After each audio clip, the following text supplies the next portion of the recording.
Assalamualaikum warahmatullahi wabarakatuh. Assalamualaikum. Afwan Buya, baru-baru ini banyak diskusi tentang akidah yang dipandang secara ilmiah. Tapi saya ini orang awam, sehingga tidak paham jalannya diskusi. Yang ingin saya tanyakan, bagaimana penjelasan sederhananya mengenai hal itu? Syukran Buya. Wassalamualaikum warahmatullahi wabarakatuh. Assalamualaikum warahmatullahi wabarakatuh. Imam Ghazali rahimahullah ta'ala mengajari kita belajar ilmu akidah itu sederhanakan dulu. Yang jelas kita sudah beriman, alhamdulillah. Nanti baru kalau bicara dengan orang yang belum punya iman. Kita punya iman, kata Imam Ghazali, dialog yang bermacam-macam itu justru membahayakan bagi sebagian orang. Sebab kemampuan orang itu berbeda-beda. Kadang dalam sebuah dialog dihadirkan sebuah permasalahan, padahal juga sudah ada jawabannya. Cuman karena terbatasan akalnya, dia hanya hafal permasalahannya, nggak tahu jawabannya. Dia terhenti dalam permasalahan. Itu bahaya.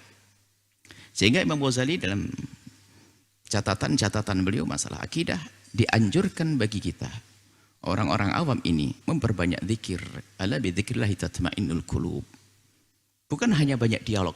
Dialog nanti ada bagian tertentu. Orang yang punya ahlinya, punya ilmunya.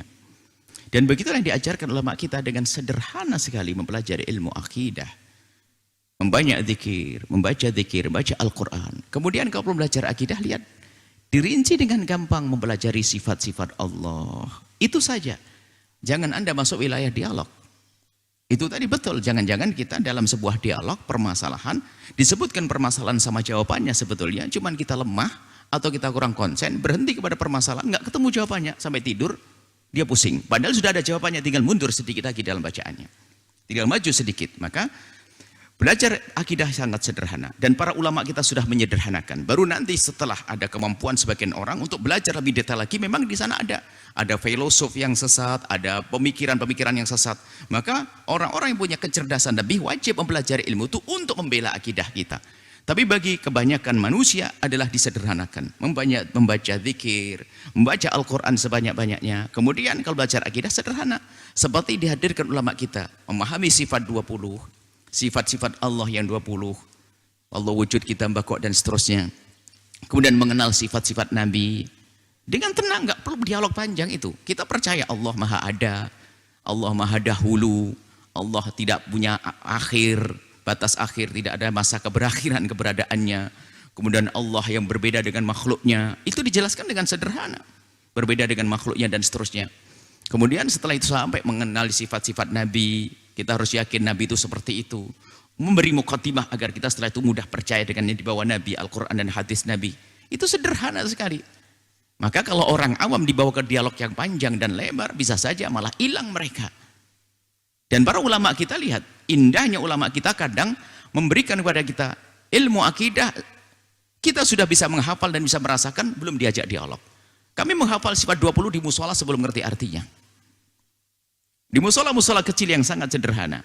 Kita sudah biasa mengenal Sayyidina Abu Bakar, Umar, Uthman, Ali, sahabat-sahabat. Kemudian sifat wujud kita bakok dan seterusnya. Disederhanakan. Lalu Allah Maha Kuasa, Allah ini, Allah Maha Berbicara, Allah Maha Kuasa, Allah Maha Berkehendak. Itu dengan sederhana sekali. Sehingga istilah akidah khamsin, akidah 50 itu adalah itu yang hendaknya kita pelajari pertama dan paling utama. Enggak perlu dialog ribet. Itu saja difahami dengan. Kalau nanti ada permasalahan, baru dijabarkan lebih luas lagi. Kemudian diantaranya adalah mungkin hari ini tentang al-mukhalafatul hawadithi atau laisa kamir syai'un. Allah berbeda dengan makhluknya. Memang itu kadang perlu dibahas hari ini lebih detail lagi. Tapi ulama kita juga menyederhanakan. Jika ternyata ulama-ulama kita mengambil ilmu dari disiplin ilmu lain, misalnya ilmu akidah, ternyata kok dimasukkan ilmu-ilmu falsafah di dalamnya. Bukan karena kita belajar akidah dengan falsafah, tidak. Tapi falsafah ini membantu, misalnya untuk mengenal apa sih makhluk itu, apa sih manusia itu. Seperti halnya dalam ilmu fatwa fikih, seorang ustadz mengambil ilmunya seorang dokter untuk menyifati satu, apa itu cloning, apa itu perlu. Kemudian setelah itu, dari dasar pemahaman tentang makhluk ini, maka dinyatakan Allah tidak seperti makhluk dengan ciri-ciri makhluk. Makanya kita menemui ilmu akidah ulama-ulama kita, bicara tentang makhluk ini, kadang disebut istilah jauhar, istilah jisim dan seterusnya Dilihat apa sih ciri-ciri khasnya dari makhluk ini. Setelah ditemui ciri-ciri khasnya dari makhluk, maka laisa kamitslihi Allah tidak seperti itu. Kesimpulannya sederhana sebetulnya. Cuman kadang dibawa oleh orang dalam dialog-dialog panjang sampai orang dibikin pusing. Dikira kalau semakin membikin pusing semakin hebat ilmunya. Oh bukan, sebetulnya sudah disederhanakan oleh para ulama kita. Dan sangat sederhana, mudah sekali.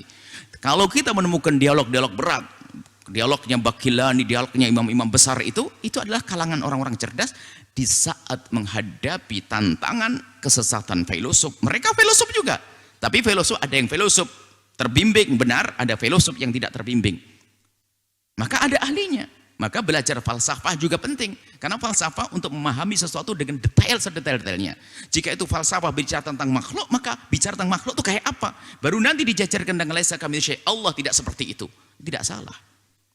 Hanya sebagian orang itu biasanya di dalam urusan dialog main tuduh, mencaci, main olok. Sehingga bukan menjadikan orang cerdas. Akhirnya orang tambah bingung. Kenapa kok saling caci maki dan olok-olokan? Baik, ini yang harus kita hadirkan bahasanya. Belajarlah dengan cara yang selama ini Anda temui di musola-musola Anda. Kami ada buku catatan, buku-buku akidah ringan, sifat akidah 50, itu Anda baca dengan pelan. Enggak usah, itu tidak kita hadirkan dialog yang bermacam-macam. Kemudian kita hadirkan al-ghaibiyat, as-sam'iyat, Anda baca dengan tenang. Begitulah yang diajarkan oleh Imam Ghazali. Diajarkan oleh baginda Nabi, belajar sederhana.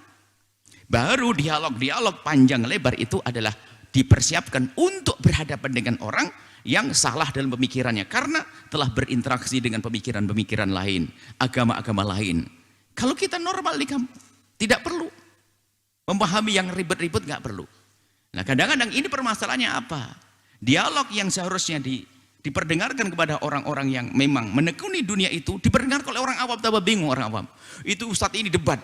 Sehingga betul adabnya berdebat ilmiah itu adalah di kalangan orang alim dengan orang alim berdebat, setelah itu hasilnya kesimpulannya baru dihadirkan di kalangan orang awam. Bukan orang awam suruh jadi juri bahwasanya orang alim berdebat kelihatan di sini dan sebagainya. Orang bingung nih apa ini? Dan biasanya hanya tergantung siapa yang kuat dalam berdialog, bukan siapa yang benar. Ini berbahaya sekali. Maka kami berharap dialog-dialog ilmiah itu hendaknya di media yang tertutup di kalangan ahli ilmu. Kemudian setelah itu disimpulkan, kemudian dihadirkan dalam bentuk yang sudah dikemas semanis mungkin untuk orang awam, orang kebanyakan. Mungkin ada orang awam yang kecerdasan boleh masuk, tentunya sebagai pendengar dulu, baru nanti jangan menghakimi, bukan menjadi sebagai juri. Ini bahaya sekali, kita sudah berani menyalahkan. Oh ini kaum ini sampai mengatakan kaum Asy'ariyah ini hanya falsafah saja. Belajar dulu, mendekat dulu dong ilmunya, bukan hanya sekedar mencaci, mengolok. Seperti itu. Jadi kurang lebihnya begini. Sederhana sekali yang diajarkan oleh ulama-ulama kita adalah belajar Allah, kenal Allah. Allah ada. Allah Maha Tunggal. Maha Tunggal satu, Maha Tunggal. Kemudian diteruskan sifat 20. Kemudian setelah itu memang ada sifat-sifat Allah yang lainnya. Allah Maha Kasih dan sebagainya. Anda boleh setelah itu mencoba memahami Asmaul Husna dengan syarah-syarahnya. Seperti Imam Ghazali sendiri juga mencari Asmaul Husna. Tapi belajar akidah ada rambu-rambu yang pendek-pendek dulu. Sifat-sifat Allah dulu. Yang memang di situ ada perdebatan, tapi kita tidak masuk perdebatan. Sifat-sifat Nabi yang mustahil bagi Allah, mustahil bagi Nabi, dan seterusnya. Kurang lebihnya semacam itu. Indah belajar akidah, bukan susah, bukan pelik, bukan ruwet. Biasanya yang ruwet adalah kita sendiri yang bikin ruwet, atau sebagian mungkin orang yang yaitu tadi perdebatan di antara ustadz dengan ustadz dihadirkan kadang orang awam jadinya tambah bingung. Bukan orang awam tidak boleh menyaksikan, akan tapi justru dikhawatirkan dengan menyaksikan perdebatan semacam itu, mereka belum sampai kepada kesimpulan. Sehingga ada bingung. Kata Imam Ghazali, perbanyak zikir, baca Al-Quran, bacalah belajar akidah yang sederhana, yang sangat mudah. Kemudian kalau ada perdebatan itu adalah di kalangan-kalangan tertentu. Kemudian setelah itu, wahai para ustadz-ustadz yang senang berdebat dan sebagainya, berkumpul di kalangan para ulama, kemudian keluar menjadi sebuah kesimpulan yang sudah dipermudah untuk dipahami orang awam. Jangan dibikin orang awam bingung, mau beragama kok jadi susah, ibadah susah, berakidah susah, berfikih susah, gara-gara ada perdebatan yang caci maki, olok-olokan dan seterusnya. Semoga Allah mengampuni semuanya. Wallahu a'lam bishawab. Sahabat Al-Bahjah TV, setelah menyaksikan video ini, jangan lupa bersolawat kepada baginda Nabi Muhammad. Shollu ala Nabi Muhammad. Allahumma sholli alaihi wa ala alihi wa sahbihi.